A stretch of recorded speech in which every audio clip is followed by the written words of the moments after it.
Olá! Nós estamos aqui para mais um vídeo hoje. E esse vídeo falando sobre culto. Nós vamos dar continuidade a tudo que a gente vem estudando até aqui sobre culto. Nós temos aqui no canal a aula de domingo passado, que é Você Sabe Cultuar? E também a live do nosso culto, onde o nosso pastor pregou sobre cultuar onde. Se você não viu esses dois vídeos, assista. Nós vamos dar continuidade a esse assunto. Na semana passada, nesse vídeo que nós falamos sobre cultuar, se você sabe cultuar, o que é culto? Culto é adoração, culto é uma intenção do seu coração, culto é teocêntrico, somente a Deus é feito culto. Falamos sobre arrependimento, culto é arrependimento, é perdão de Deus, culto é oferta, é entrega. E à noite, na nossa live do nosso culto, o nosso pastor pregou sobre onde cultuar, a quem cultuar. E aí fala na visão de Deus, na visão de Jesus e na visão do Espírito Santo. E aí o nosso pastor fecha a sua palavra falando sobre que hoje o templo, que no Antigo Testamento foi a representação da glória de Deus, Deus habitou em templos para que ele ensinasse ao seu povo o que era culto, como era feito culto. E nesse momento, hoje, a partir de Jesus, a partir do Espírito Santo, a partir da habitação do Espírito Santo no ser humano, daquele que recebe a Jesus, nós entendemos que hoje nós somos templo do Espírito Santo. Então, falando em templo do Espírito Santo, antes era no templo que se faziam os cultos, antes era em um local, antes eram pessoas específicas que faziam o culto. E hoje nós vamos falar um pouquinho sobre os tipos de culto, porque há uma grande diferenciação e aí a gente precisa realmente conversar sobre isso, porque hoje será que nós precisamos cultuar na igreja? Isso é a dúvida que muitas pessoas têm e nós vamos esclarecer essas dúvidas hoje. Vamos juntos? Vamos falar primeiro sobre a minha vida como um culto a Deus. Depois, sobre culto individual. Em seguida, culto familiar ou de grupos pequenos. E, em quarto lugar, o culto público. E eu queria começar falando com você sobre a sua vida, a minha vida, como um culto a Deus. Como a gente ouve muitas frases dizendo, né? Tudo que nós fazemos, a gente está fazendo para o Senhor. E vários textos na Bíblia inclinam para isso. E o primeiro deles que eu queria ler com você é 1 Coríntios 10:31, que fala assim: portanto, quer comais, quer bebais, ou façais outra coisa qualquer, fazei tudo para a glória de Deus. Isso é uma vida em culto ao Senhor. Outro texto que eu trouxe para que a gente pense numa vida cultuando ao Senhor, e isso é 24 horas, quando fala assim, sobre comer e beber. Gente, é tudo que a gente faz. É desde o nosso acordar ao nosso deitar. É nas mínimas coisas. Imagine a gente tomar um copo d'água e pensar assim, isso é para a glória de Deus ou não é para a glória de Deus? Porque é isso que o apóstolo Paulo está falando aqui. Quer bebais, quer comais ou façais qualquer outra coisa. Fazei tudo para a glória de Deus. No culto nós adoramos a Deus, nós reconhecemos quem Ele é, nós reconhecemos quem nós somos, o nosso coração está inclinado para isso. Será que ao longo do seu dia você tem vivido uma vida realmente cultuando ao Senhor? Outro texto que eu queria ler com você é Mateus 15, 7 a 9, fala assim: hipócritas, bem profetizou Isaías a vosso respeito, dizendo: esse povo honra-me com os lábios, mas o seu coração está longe de mim. Em vão me adoram, ensinando doutrinas que são preceitos de homens. Vocês veem aqui o que não é um exemplo de culto. Adora com lábio, mas o coração está longe. Lembra que nós falamos na semana passada que culto é a intenção do coração, é de dentro para fora, não é de fora para dentro, é de dentro para fora. Então, assim, é importante a gente entender que a nossa vida, não só aquilo que a gente fala, mas o que vem de dentro do nosso coração. Mateus 6, de 3 a 4 também fala assim: Tu, porém, ao dares esmola, ignore a tua mão esquerda o que faz a tua direita, para que a tua esmola fique em secreto, e teu pai que vê em secreto te recompensará. Dar esmola glorifica a Deus na sua vida como um culto. Será que dar esmola glorifica a Deus? Mas aí, o que Jesus fala nesse texto? Que a tua mão direita nem saiba que a tua esquerda deu a esmola. É algo para a gente refletir, porque o Pai que vem em secreto recompensará. Outro texto que nós podemos ler, falando também sobre a minha vida como um culto. Fala assim, Mateus 22, de 36 a 39. Mestre, qual é o grande mandamento da lei? Respondeu-lhe Jesus: Amarás o Senhor, teu Deus, de todo o teu coração, de toda a tua alma e de todo o teu entendimento. Esse é o grande e primeiro mandamento. O segundo, semelhante a este: amarás ao teu próximo como a ti mesmo. Na minha vida, como culto a Deus, eu preciso pensar e entender. Eu estou amando a Deus sobre todas as coisas? Eu estou amando a Deus com todo o meu coração, com toda a minha alma, com todo o meu entendimento? Eu estou amando ao meu próximo como a mim mesmo? Então, essas são atitudes de um culto. A minha vida, a sua vida como um culto. Diariamente, em tudo que você faz, ser um culto a Deus. Agora nós vamos falar sobre culto individual. E eu queria começar a falar como um exemplo os próprios salmos. Existem salmos ali que é de uma pessoa específica escrevendo, né? O livro de Salmos ele tem muito essa característica de orações, de exaltação, de um salmista ao Senhor. E os salmos eles falam, né, de coração aberto. Eles começam a orar, eles começam a falar da palavra de Deus com o coração aberto. Eu queria ler com você Mateus 6,6, que fala assim: o que é o culto individual, né? Tu, porém, quando orares, entra no teu quarto e, fechada a porta, orarás ao teu pai que está em secreto, e teu pai que vem em secreto te recompensará. Palavras de Jesus.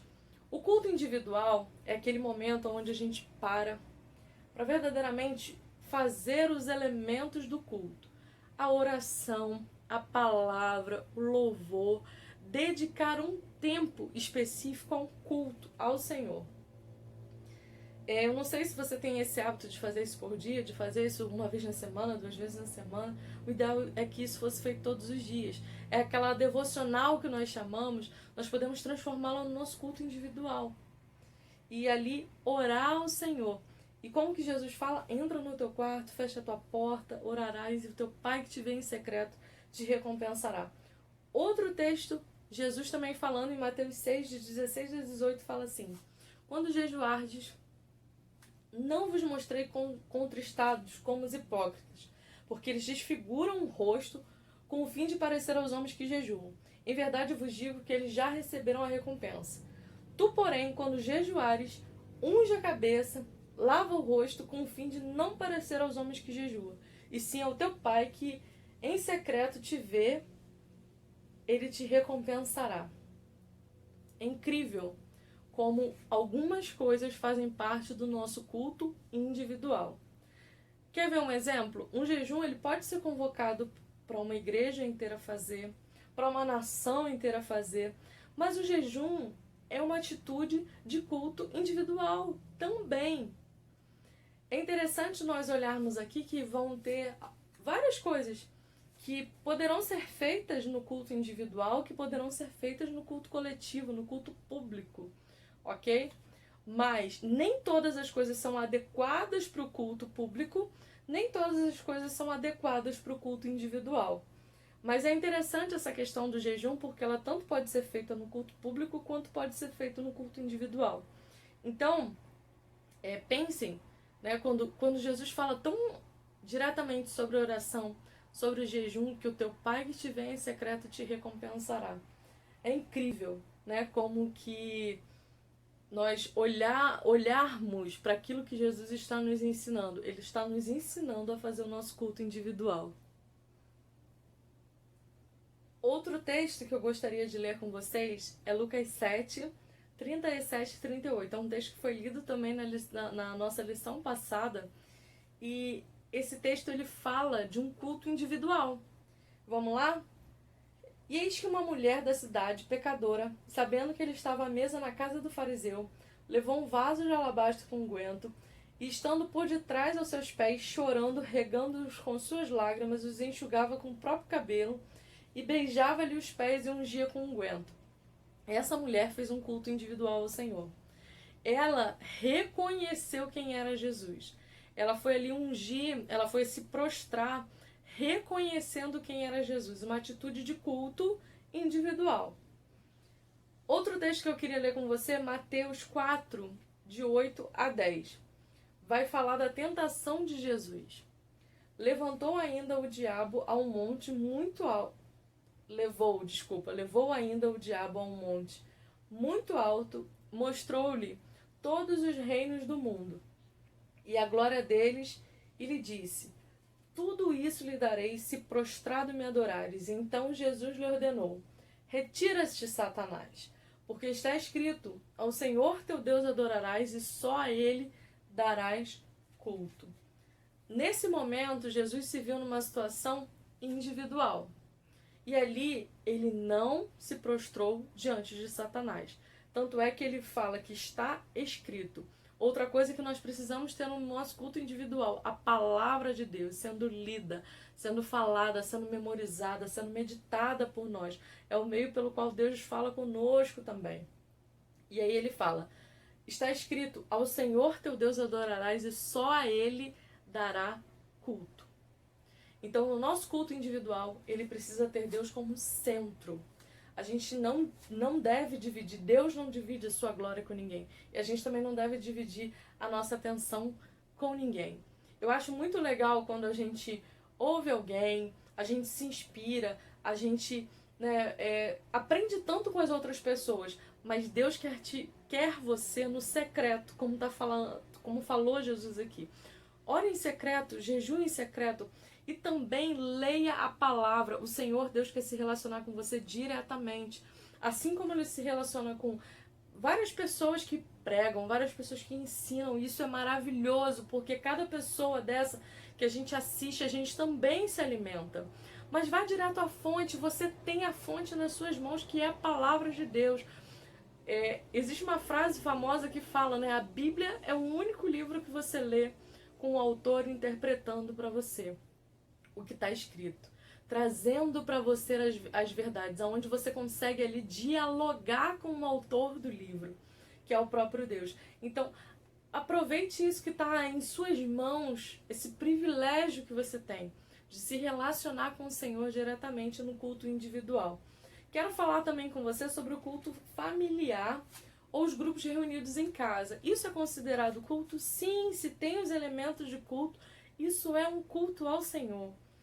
E está na Bíblia. Atos 5:42 fala assim: e todos os dias no templo, eles se reuniam no templo, mas de casa em casa, não cessavam de ensinar e pregar Jesus, o Cristo. O nosso ambiente familiar precisa ser um ambiente de ensino da palavra. Falar de Jesus é falar da palavra, né? Toda a Bíblia tem Jesus como seu tema central. Então, eles faziam isso de casa em casa. Outro texto, Atos 20:20. Jamais deixando de vos anunciar coisa alguma proveitosa, e de vou-lo ensinar publicamente e também de casa em casa. Outro texto, Romanos 16, de 3 a 5.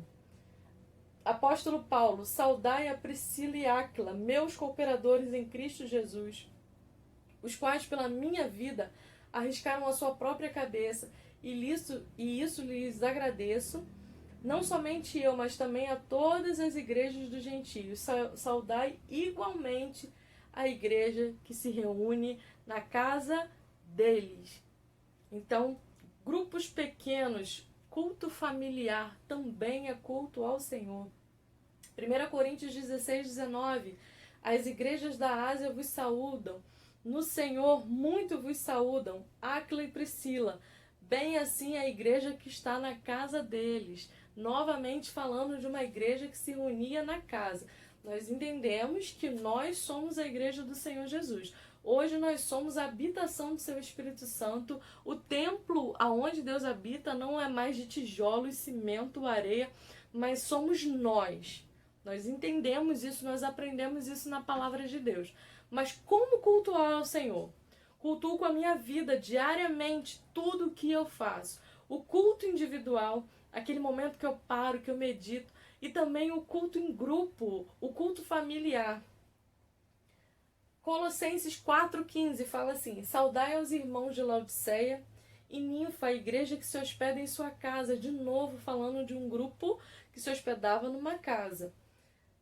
Filemão 1,2, a irmã Áfia e a Arquipo, nosso companheiro de lutas, e a igreja que está em tua casa. Novamente falando sobre um culto prestado em casa. Camila, muito legal tudo que você está falando até aqui. Você já falou que a minha vida é um culto a Deus, você já falou que eu tenho um culto individual, você já falou do culto em grupos pequenos. Para que eu preciso ir na igreja? Talvez você está se perguntando isso, está me perguntando isso agora.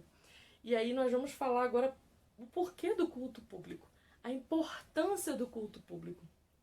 Lembrem que eu falei no início, existem coisas que são para o culto coletivo, existem coisas que são para o culto individual, ok? Por exemplo, no nosso culto individual, nós temos a liberdade de adorar ao Senhor com aquilo que o Espírito Santo mesmo está movendo no nosso coração. Por exemplo, vamos citar um exemplo que poderia parecer absurdo em um culto público, mas que não é no culto individual. Plantar bananeira para a glória de Deus. Eu posso fazer isso no meu culto individual? Sim. Mas e no culto coletivo? Será que todos plantassem bananeiras para a glória de Deus? Isso faz parte do culto público? Isso está escrito aonde na Bíblia? Ok? Então, essa é uma pergunta que a gente precisa se fazer. Vamos falar do culto público? E aí, o culto público, eu quero começar para você falando que é a semelhança mais próxima que podemos ter do céu, enquanto nós estamos aqui na terra. Não é em vão que o Senhor, ao deixar a sua igreja se reunindo de casa em casa, mas também estabeleceu um local para reunião. Na verdade, não um local, mas que a igreja esteja reunida. Isso se for embaixo de uma árvore, se for, por exemplo, a nossa igreja, a PIBNC, se todos nós nos reunirmos debaixo de uma árvore, a igreja, a primeira igreja Batista Nova Cidade vai estar reunida embaixo da árvore. Se nós estivermos reunidos no nosso templo, a igreja está reunida. Hoje o templo está vazio. Nesse momento o templo está vazio. A igreja está lá, o prédio, a instalação, o local de reunião está, o local que a gente presta culto está, mas a igreja não está lá. A igreja somos nós. Mas qual a importância de nós prestarmos culto a Deus coletivamente, publicamente? Primeiro, o Senhor está nos treinando. É algo estabelecido por Ele, Ele está nos treinando para a gente viver uma vida eterna todos juntos. Queria ler com você Atos 27, que fala assim: no primeiro dia da semana, estando nós reunidos com o fim de partir o pão, Paulo, que devia seguir viagem no dia imediato, exortava-os e prolongou o discurso até a meia-noite. Havia um local que eles se reuniam. Então, já começa ali, as igrejas primitivas, elas se reuniam no local. Havia alguém ensinando. E fala também sobre o partir do pão. Quem deixou essa missão, essa ordenança para nós, foi o próprio Senhor Jesus. Para a gente partir o pão e beber do sangue, né? Beber do vinho ali, hoje nós fazemos com suco de uva, para lembrar da sua entrega, do sacrifício que Jesus fez na cruz, o derramar do seu sangue para a remissão dos nossos pecados. Então, aí está um diferencial do culto público para o nosso culto individual. O partir do pão é feito com a igreja reunida. Partir do pão é feito com a igreja reunida. É um momento de comunhão da igreja. Outra ordenança que é feita quando a igreja está reunida, toda a igreja, é o batismo. Por exemplo, imagine eu tive uma experiência com o Senhor Jesus e resolvo me batizar sozinha. Eu preciso de alguém que faça esse batismo. E eu preciso fazer desse batismo um ato público, para que eu testemunhe que ali eu estou morrendo para o mundo e vivendo para Deus. Continuando aqui em Coríntios, 1 Coríntios 16, de 1 a 2, fala assim: quanto à colheita para os santos, fazei vós também, como ordenei às igrejas da Galácia. No primeiro dia da semana, cada um de vós ponha de parte em casa, conforme a sua prosperidade, e vá juntando, para que se não façam colheitas quanto eu for. Interessante que Paulo fala aqui sobre o primeiro dia da semana, sobre fazer a colheita, né? Fala sobre as ofertas serem entregues no momento de reunião da igreja no templo. Outra coisa que eu não faço no meu culto individual. No meu culto individual, eu separo a melhor parte para o Senhor. Mas aonde eu faço essa entrega, aonde eu faço essa oferta? Falando verdadeiramente de finanças, é um momento, né? É um local e um momento do nosso culto. É algo direcionado ao nosso culto público. Para que as ofertas? As nossas ofertas vêm para manutenção, né? Malaquias fala sobre isso, a manutenção do templo, tudo que é gasto para ajudar a outras pessoas. É interessante a gente olhar para Atos porque fala que tinham tudo em comum. As nossas igrejas, a nossa igreja deveria, e como já tem feito, ajudar as pessoas, entender as necessidades. É por isso que nós ofertamos primeiramente ao Senhor. E aí há uma administração sobre aquilo que a gente oferta. Outro texto interessante é de Mateus 21, 12, 13. Fala assim: tendo Jesus entrado no templo, expulsou todos que ali vendiam e compravam. Também derribou as mesas dos cambistas e as cadeiras dos que vendiam pombas. E disse-lhe: está escrito, a minha casa será chamada casa de oração. Vós, porém, a transformais em covil de salteadores. Interessante pensarmos sobre isso também. Jesus não condenou o templo. Vocês perceberam aí? Pelo contrário, ele falou assim: a minha casa será chamada casa de oração. Quando vocês se reunirem, se reúnam para orar. Não para venda, não para compra, não para... Há todo um histórico porque essas pessoas ficavam ali vendendo. Eram geralmente animais para sacrifício e tudo mais, mas atentem ao que Jesus falou: a minha casa será chamada casa de oração, que a gente se reúna tão somente para orar ao Senhor, para aprender mais da palavra, para louvar ao Senhor. O nosso público, o nosso culto público, ele dá testemunho de quem Deus é. Por isso que nós nos reunimos para prestar culto.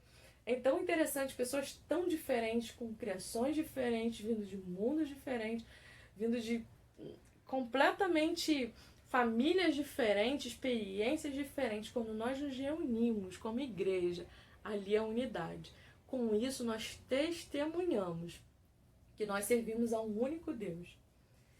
Queria ler com você também Lucas 4, de 14 a 21, que fala assim: então Jesus, no poder do Espírito, regressou para a Galiléia, e a sua fama correu por toda a circunvizinhança, e ensinava nas sinagogas, sendo glorificado por todos. Indo para Nazaré, onde fora criado, entrou num sábado na sinagoga, segundo seu costume, e levantou-se para ler. Então lhe deram o livro do profeta Isaías, e abrindo o livro achou o lugar onde estava escrito: o Espírito do Senhor está sobre mim, pelo que me ungiu para evangelizar aos pobres, e enviou-me para proclamar a libertação aos cativos e a restauração da vista aos cegos, para pôr em liberdade os oprimidos e apregoar o ano aceitável do Senhor. Tendo fechado o livro, devolveu-o ao assistente e sentou-se, e todos na sinagoga tinham os olhos fitos nele. Então passou Jesus a lhes dizer: hoje se cumpriu a escritura que acabais de ouvir.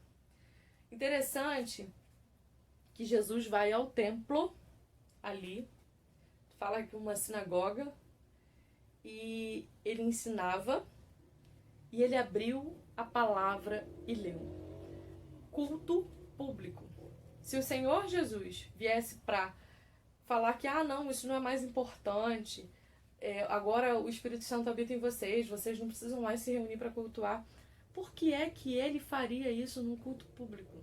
Por que é que ele falaria que a casa é casa de oração? É algo aí para a gente pensar.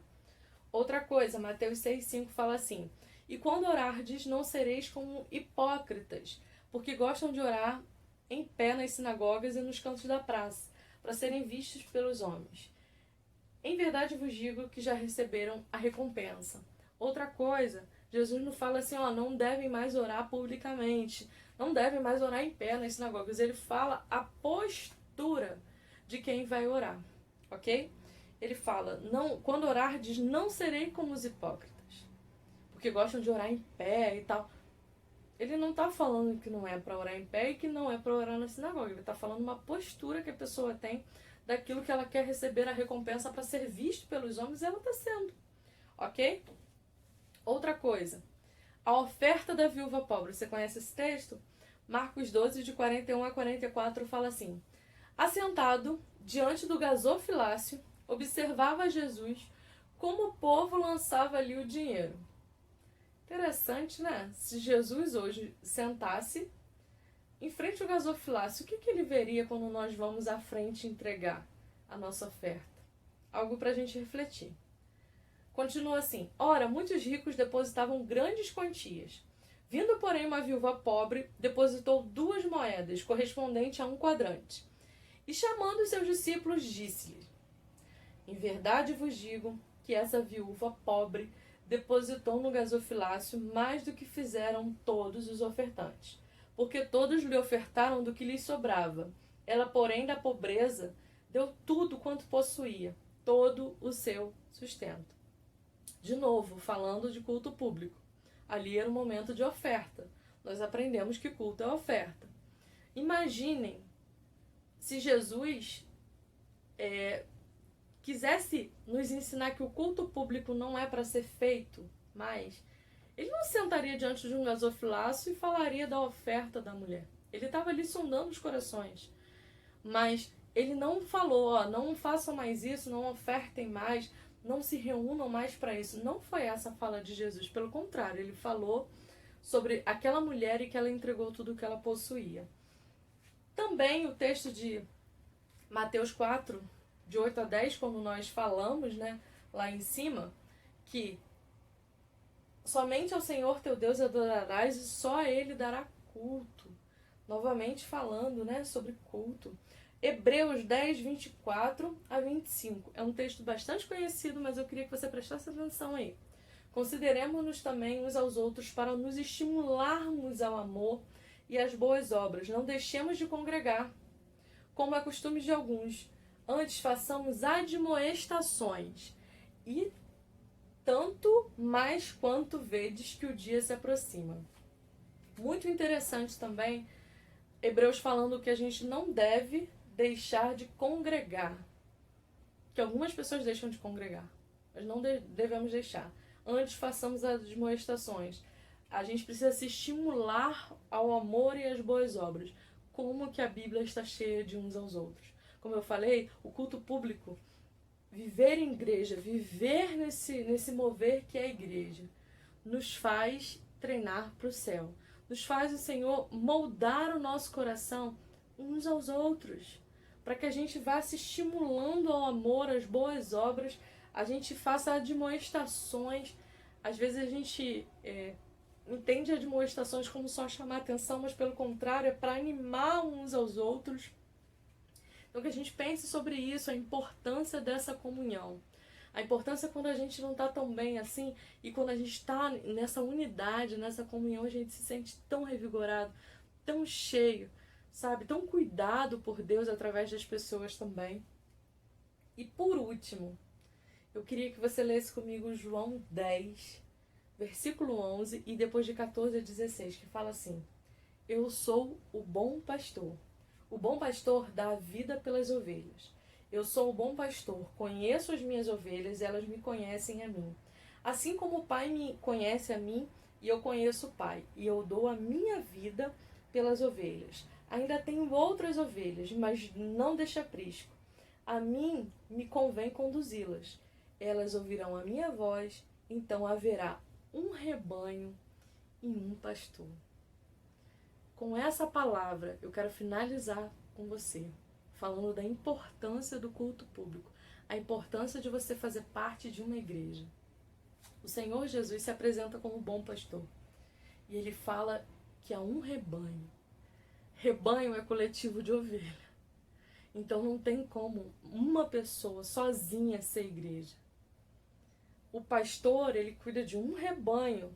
Estou repetindo para você aí continuar o raciocínio. O pastor, ele cuida de um rebanho.